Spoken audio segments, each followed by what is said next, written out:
Whistling. It's one of the most carefree sounds ever, right? It can bring back fond memories of childhood or remind you of simpler times when life felt just a little bit less complicated. But what if you heard a strange whistling sound in the middle of the night that seemed to come from the empty space outside your window? What if there was no one outside at all? That is precisely the situation faced by our protagonist in the first part of this story. And now we're going to get to see how things continue in part 2. This is part 2 of a horror series. If you haven't seen part 1 yet, make sure to watch it first for context. Otherwise, some parts might not make sense. Ready? Let's go. The screen is dark.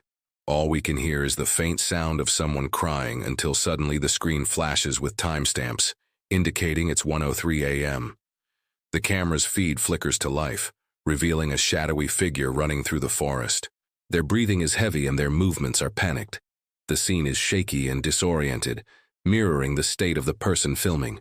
They trip over tree roots and branches, but keep running, their eyes fixed on something just beyond the frame. Text scrolls across the bottom of the screen. This was recorded 12 hours after the first whistle. We found his phone by the tree line. As the figure continues their frantic dash through the darkness, the text tells us the story so far. Apparently, the mysterious whistle had driven them into the woods, and they found her phone near where she disappeared. With the help of this camera, they plan to follow her tracks and hopefully find her alive.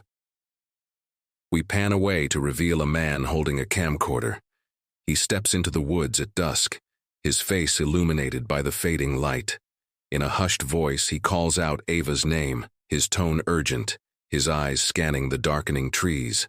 The camera cuts between shots of him walking and the grainy footage on the phone showing Ava running. Suddenly, the camera focuses on a detail. Tangled in the branches ahead is a backpack, hers, tied securely with a red string. It's an unsettling sight, a mix of familiarity and foreboding. He approaches cautiously, the setting sun casting long shadows around them.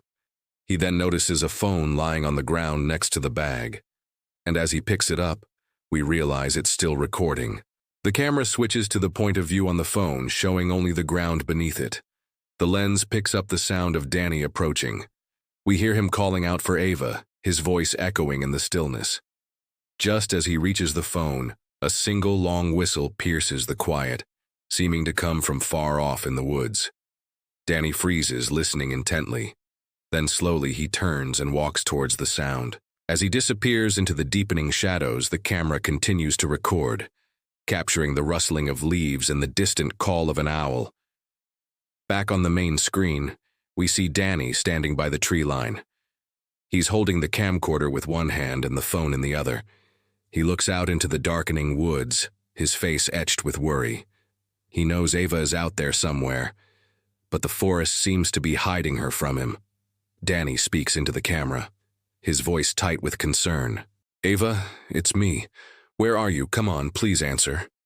But there is no reply, only the sound of the wind playing through the trees. After a moment of silence, he tries again, this time speaking more to himself than to the camera. "Please let me find you." Suddenly, another sound breaks the silence. It's faint at first, but it quickly grows louder. A knock on the bark of a nearby tree.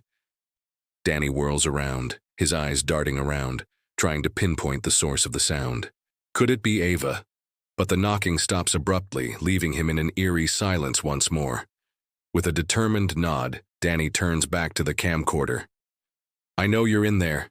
Please come back. I need you to." He pauses, listening intently. Another sound. This time, a low whistle seems to come from the very edge of his vision. Danny reacts, spinning around to face the sound, but sees nothing. There's no one there. He looks down and notices a piece of fabric snagged on the bark of a tree, a piece of Ava's hoodie. He reaches out, his fingers brushing against the fabric. It's still warm, indicating whoever or whatever has taken it off recently. Danny pulls the hood from the branch, his fingers tracing the familiar pattern. He brings it to his face, inhaling deeply, trying to catch her scent amidst the earthy smell of the forest floor. His voice cracks with emotion. It only whistles twice. The second one, "It saw you." As he speaks, the camera captures the play of light and shadow in the forest. creating a haunting, almost supernatural atmosphere. A sense of dread fills the air, heavy and suffocating like the thick foliage above. Danny stands frozen, his gaze fixed on the darkening woods. The whistle echoes once more, closer this time, and he flinches at the sound. Taking a deep breath, he tries to steady himself. Danny whispers, his voice trembling slightly. "Where are you, Ava? Please talk to me. Please let me find you." But there is no response except the haunting melody of the whistle. In the struggle to make his way through the underbrush, Danny stumbles, dropping both the camcorder and the phone. The camcorder's light flickers and dies, plunging him into near darkness. Scrambling to retrieve his equipment, he fumbles with the controls, trying to turn it back on. On the phone screen, we see a close-up of a forest floor with fallen leaves and tree roots. It's not much, but it gives us a sense of the urgency of the situation. Danny is losing precious time in his search for his sister, and every second counts. When the phone screen goes black, we know he's not alone in those woods. Someone, or something, is watching him, waiting for its opportunity to strike. The camera's battery is running low, giving us mere moments to see Danny's desperate search before it, too, goes dark. We see him racing through the undergrowth, his movements becoming more frantic, his breathing heavier. Branches whip at his face, tearing at his clothes as he pushes forward. The camera bumps and jostles, capturing the desperation of his actions. Time is running out. The battery indicator blinks, warning that we're in the final moments of this story. In the grainy footage, we see the woods around him shift and change. The trees seem to twist and turn, creating a labyrinth of green. The familiar becomes unfamiliar, hinting at a sinister force at work. Danny stumbles out of the thicket onto a clearing. The trees open up momentarily, revealing a glimpse of the sky. For a moment, he catches his breath, the panic in his eyes giving way to determination. Then he spots a figure standing in the center of the clearing. Relief floods his features. He begins to run towards her, calling out her name. But as he gets closer, the figure turns. The camera shakes violently, almost falling from his numb fingers. The clearing, the woods, everything seems to shift and blur around him. He's trapped in a nightmare where the rules don't make sense, and reality is bending to a sinister will. And finally, he sees her. Or is it her? She stands bathed in the ethereal glow of moonlight, her form wavering like a mirage. The camera zooms in on her face. Her eyes are blank, devoid of recognition. Her lips move, but there's no sound. The distorted image of Ava whispers, "You should have answered it."